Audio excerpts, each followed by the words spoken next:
This episode was sponsored by BetterHelp. And thank you to BetterHelp for sponsoring this video. With BetterHelp, you could tap into a network of 30,000 licensed and experienced therapists who, can help you with a wide range of issues. And when you start out, you answer a few questions and any preferences you have for therapy, whether it be for a certain thing you want to try to get over, whether it be maybe too sporadic, anxiety, paranoia, whatever it is that you guys are going through, you can find the right therapist for you by just answering a couple of simple questions.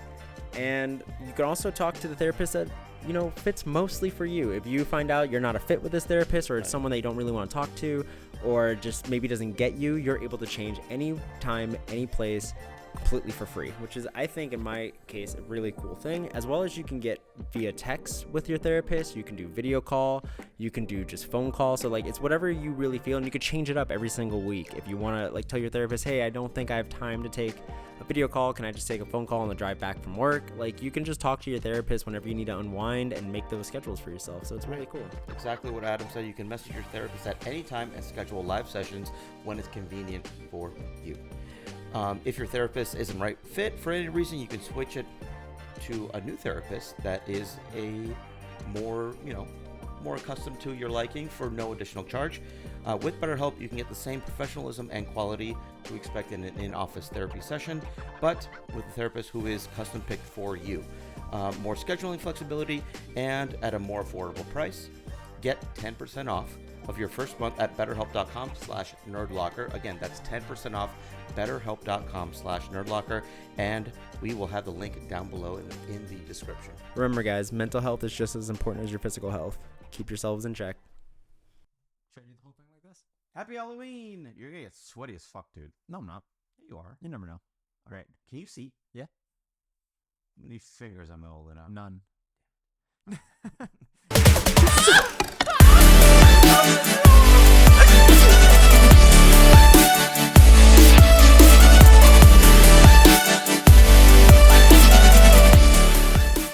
Hey guys, welcome to Nerd Locker Podcast, your entertainment podcast for everything movies, television, video games, and more. My name's Spider-Man. I'm Oliver still. You're not Robin?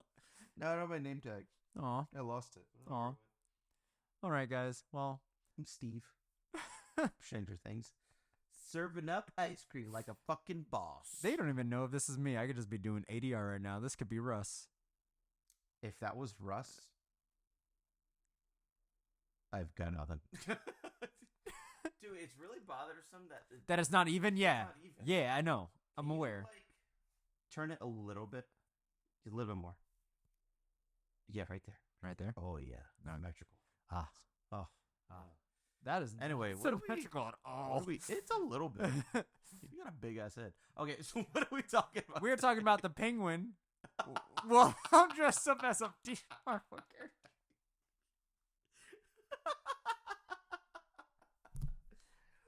Okay, so I'm not doing that anymore. All right, guys. So we're talking. You're not gonna take me seriously, let alone they don't anyway.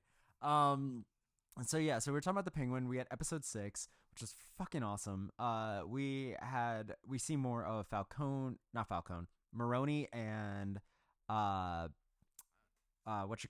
Sophia, basically trying to go through their whole thing. 1 minute, guys. Hold on.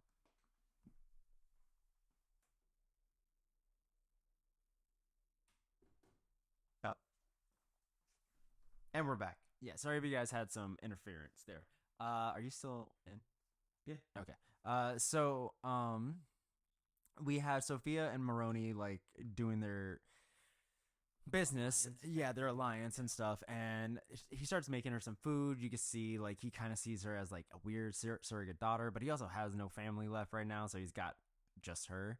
And so he does show a lot of care, and they go over to Oz's place and try to find out is there something he cares about. And she's aware that he lost his brothers, but also thinks he lost his mother. So he's been hiding the fact that his mother's alive. They end up finding the panties of his lover, and they go to her, and Every once in a while. and while she's looking for him, one of her girls seems like she's ratting them out, but it was actually a ploy because she just wanted protection. You can kill me, just don't kill anyone else. and Sophia respected that, and they kind of like I feel like got to an understanding of like they're the same person, went through similar things, but like different paths for both of them. Right. And so I really like that. I thought she was gonna kill her. I thought pop so too. her. So far, Sophia, after this whole takeover, hasn't killed anybody. Yeah, she has. Well, not minus that dude. Vidi. Yeah, he doesn't count. He was gonna. And he was the definitely. rest of the whole family. No, that's what I'm saying. After the takeover, like after Oh. Vidi, she hasn't killed anybody. No, she needs a reason. She definitely needs a reason. And but who knows?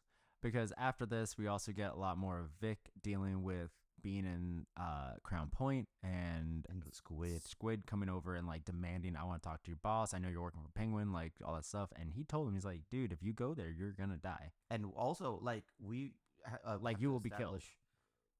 Excuse me. We have to establish that they've established this whole underground drug system. Yeah. using So the from two the buckets that they had. Yeah. So from the last one, guys, they have like really expanded. I don't know how much time went by, but that was fast. Yeah. Yeah. They got those going, and so they're doing wonders right now. They're in construction, like every other mafia construction.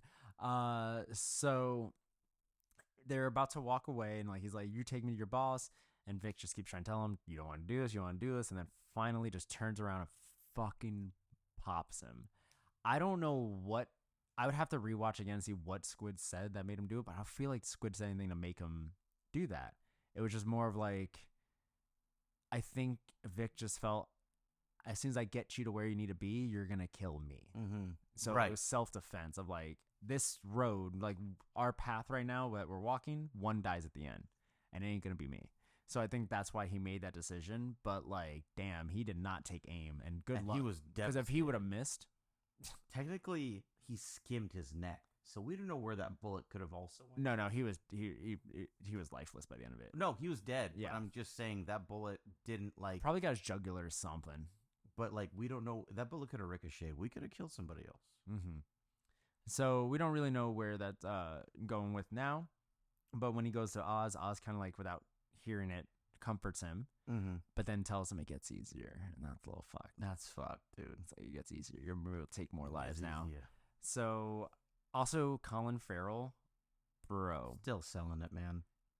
So just the opening narration doesn't sound like him, dude. I don't know what he's doing over there. Dude, he is doing such a phenomenal job. Is, but like, Jesus Christ. He is so good. So I really did enjoy this episode. I enjoyed this series so much. There hasn't been like a down moment. Yeah, and it all ends, guys, because at the other subplot is Oz goes back and his mom is going a little crazy, and Victor's trying to like help her and kind of agree with her, which Oz didn't like, because he's like, don't make her believe this, like she has to know what reality is. But he's just trying to like make her feel better, not freak out all the time. So at one point, Oz gets there and she's in the bath, and she's been in there for who knows how long, because it's freezing. He gets her out of there, and she tells him like, you need to kill me when I can't do this anymore. Like, I'm still there somewhat, but that's not going to be much longer. So Oz promises that reluctantly. And then afterwards, after Vic gets back from talking to Penguin, he's like trying to wipe off the blood off his shoe. And that's when he hears, or that's when the power goes back on, because Penguin prior to this went and threatened them to get the power back on at Crown Point. They did. So it freaked out Oz's mom, because the record player went off and everything.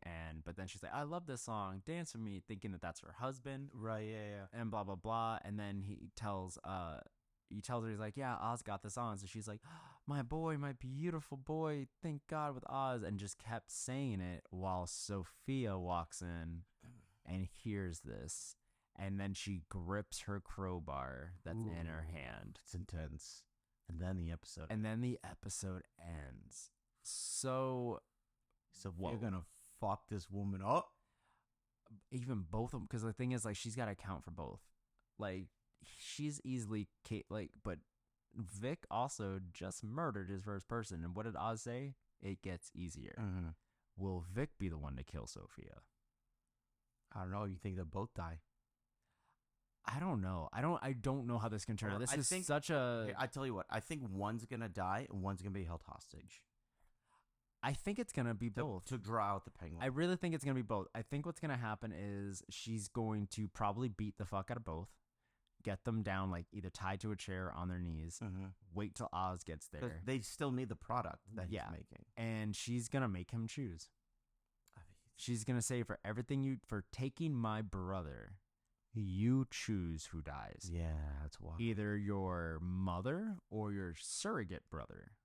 Who do you want dead?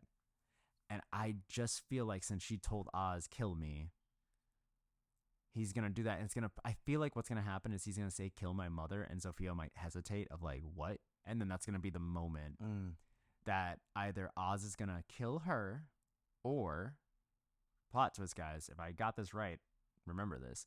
I have a funny feeling she's going to be like, what? And then Vic is going to do something stupid to stop her. And that's when he dies. Like, I think he's going to try to go at Sophia. And Sophia's just going to, like, boom, and fucking crack him across the face. I can see that. Yeah, like, that's what I think. And I think at that point, like, Oz will probably go grab his mother out of there and then, like, just want to kill Sophia for what she did. But, like, I think also that would break Sophia more, too, because she hasn't killed a child or, like, a teenager. So, like, for her to do that, that's going to either make her completely psychotic and not care, or she's gonna like, what the fuck am I doing, kind of thing. Like, now I am the hangman. Like, if I'm just killing innocent, semi-innocent children, you know.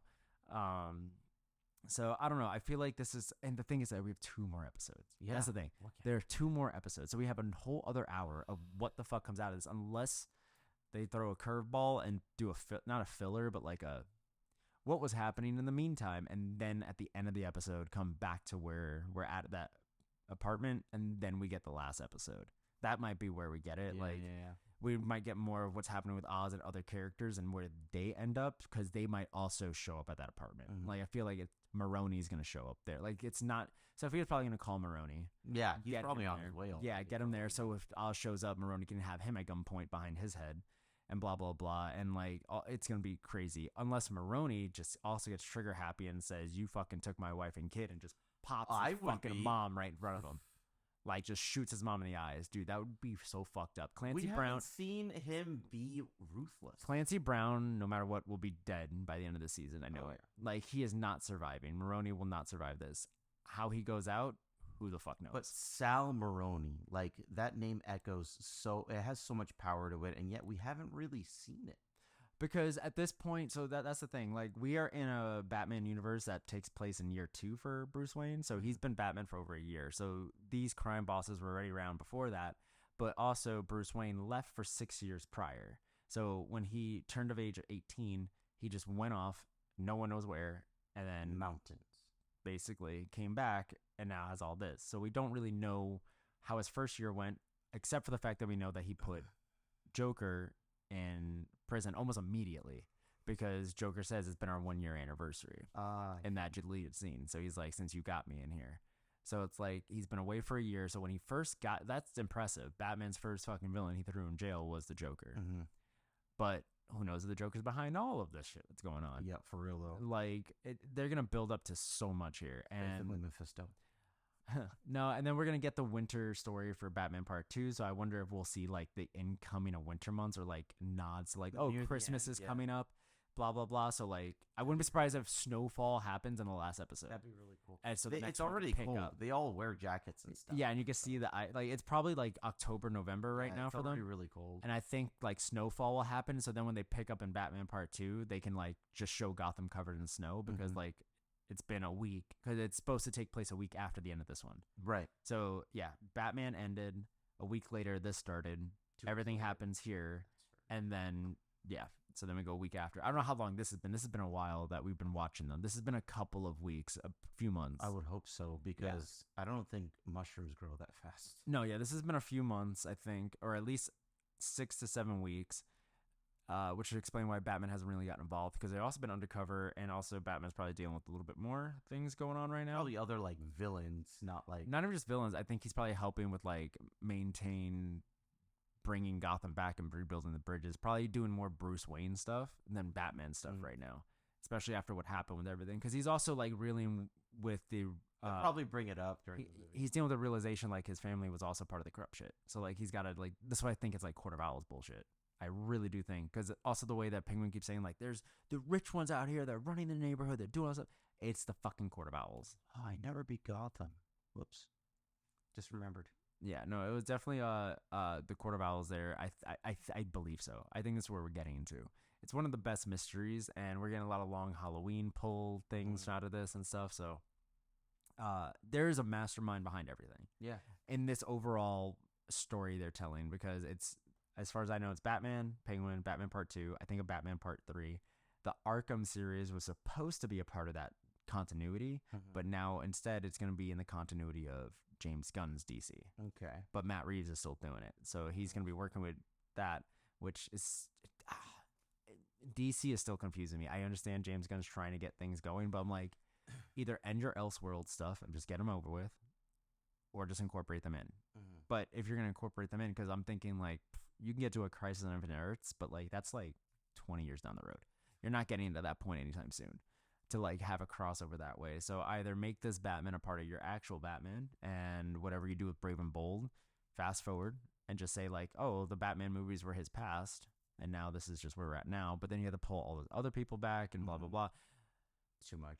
Yeah. So I wonder like how long will we have two different Batman continuities going forward? Because Batman and the Brave and the Bold should be coming out. I think it was 2026 or 2027.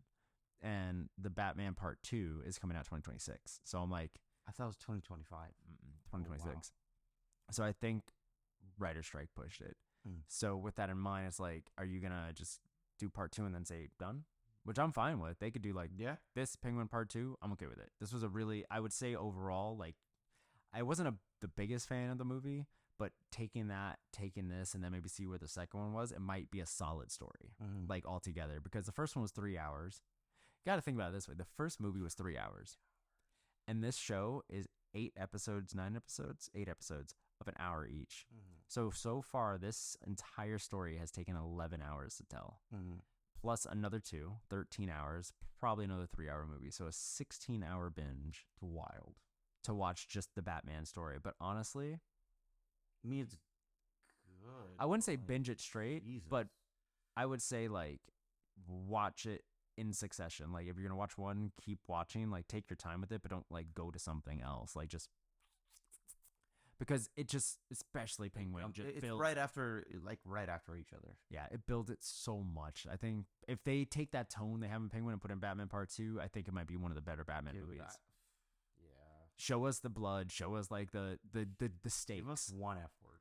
Give us a take. They did in the first one, in the first movie. Oh, I must have missed it. I have No, they watched it, but it's so long. They cursed in the first movie. They say fuck? Yeah. Oh, damn. Yeah, not Batman, but like yeah, Batman doesn't curse. It's crazy. comics he does. One other thing I want to bring up about Batman right now. I don't think it's come out yet, but the #1 issue for Absolute Batman just came out. Okay. And that's the one I sent you of like beefy Batman. That's the Batman that has no money. That's not a rich Batman. Oh, cool. That's why and also he's supposed to be like 22. This jacked ass man is 22 years old. And it's like Batman without money. It's also like another word, absolute super, like all of them are like take away their biggest thing that's like their plot armor. How do they work in this world? And that's what they've been doing with everyone. Cool. Same with Wonder Woman. Like she's not invincible anymore. I like that. She's not like immortal. Like she can die, but she still has all her same powers. So it's like take away the thing that makes them OP, and then how long do you survive out there? How do you problem solve that? Superman. I don't remember what they did with Superman. They took away from. I think it was. I don't think he gets powered by the sun. I think that's what they took away from him, and now he's just like he has all his powers, but he can't like go Super Saiyan. You know what I mean? Still though, damn.